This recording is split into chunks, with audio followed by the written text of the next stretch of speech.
బంగారు బాతుగుడ్డులాగా కనపడుతున్నటువంటి ఈ సింగరేణిని ఏ విధంగానైనా సరే తన మిత్రుడైనటువంటి అనుంగ మిత్రుడైనటువంటి అదానికి అప్పచెప్పేదాని కోసం ప్రయత్నాలు చేస్తా ఉన్నారు. తద్వారా ఆ వచ్చేటువంటి డివిడెండ్ కానీ లేదంటే వచ్చే ఆదాయం అంతా తన మిత్రునికి దక్కేటువంటి పరిస్థితి ఈరోజు కల్పిస్తున్నారు. అదేవిధంగా ఇక బొగ్గు గనులని ప్రైవేటీకరణ చేసిన తర్వాత మనకు విద్యుత్ ఛార్జీలు పెరిగేటువంటి అవకాశం కూడా ఏర్పడుతోంది. ఎందుకంటే తను ఆ బొగ్గు గనులని ప్రజా అవసరాల కోసం సంబంధించిన పద్ధతుల్లో వాటిని వెలికి తీయకుండా బిఎస్ఎన్ఎల్ని నాశనం చేశారు, అదేవిధంగా ఎల్ఐసిని నాశనం చేశారు.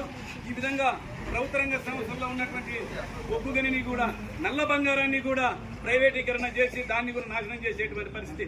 ఒక్కొక్కటి పద్ధతిగా ప్లాన్గా ప్రభుత్వ రంగ సంస్థలన్నిటినీ కూడా తన ప్రైవేటు వ్యక్తులకి అప్పచెప్తున్నటువంటి పరిస్థితి కనపడుతుంది.